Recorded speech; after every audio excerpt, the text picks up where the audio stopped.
So today our topic is going to be talking about laundry, dimensions, and capacity, which are they are two very different things. At the end of the day, there are many different dimensions, there are many different capacities, but not all are going to be created equal in the way of how large of a drum can fit in how small or how big of a chassis. So standing here amidst the laundry section, we have what we would refer to as compact. In this scenario, this is a 24-inch wash tower, so it's all one appliance with a control panel in the middle.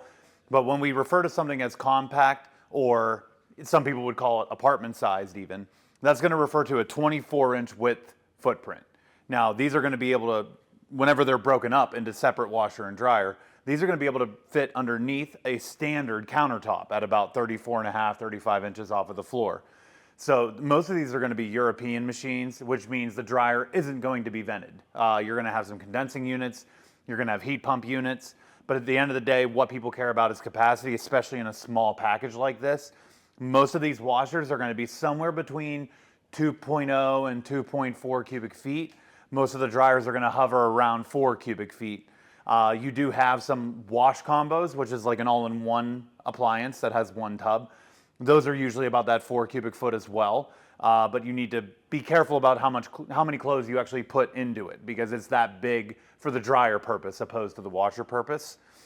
When you're talking about compact, usually they're about anywhere from 25 to 27 deep as well. So if you're in a closet scenario behind a bifold door or a high rise where it's going into a room that's very tight, even into a bathroom, so to speak, watching for depth, these are going to be the shallowest that exist, is going to be that 24-inch compact laundry.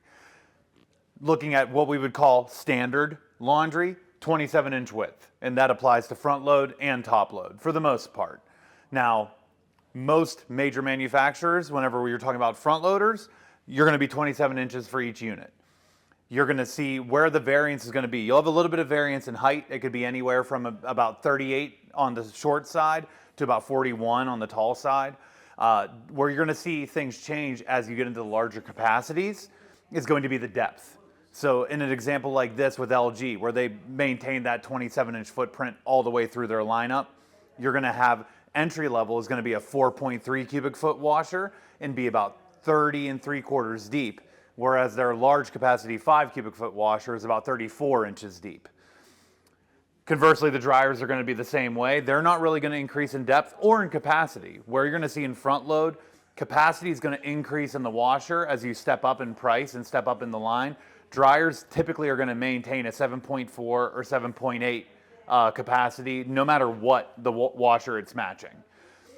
Conversely, whenever you're talking about top load, 27-inch is like the standard footprint, but you're seeing some variance there nowadays. You're going to see some 27 3/4. You're going to see some 28. GE is going to be a great example. Their front loaders are all 28. Their top loaders are about 27 3/4. So they're breaking away from that 27-inch mold. For years and years now, Whirlpool corporations, so Whirlpool, Maytag, Amana, things of that nature, you'll see the dryers be 29 and the washers be 27. So that's one unique thing in laundry, is that you're going to have staggered sizing in some brands.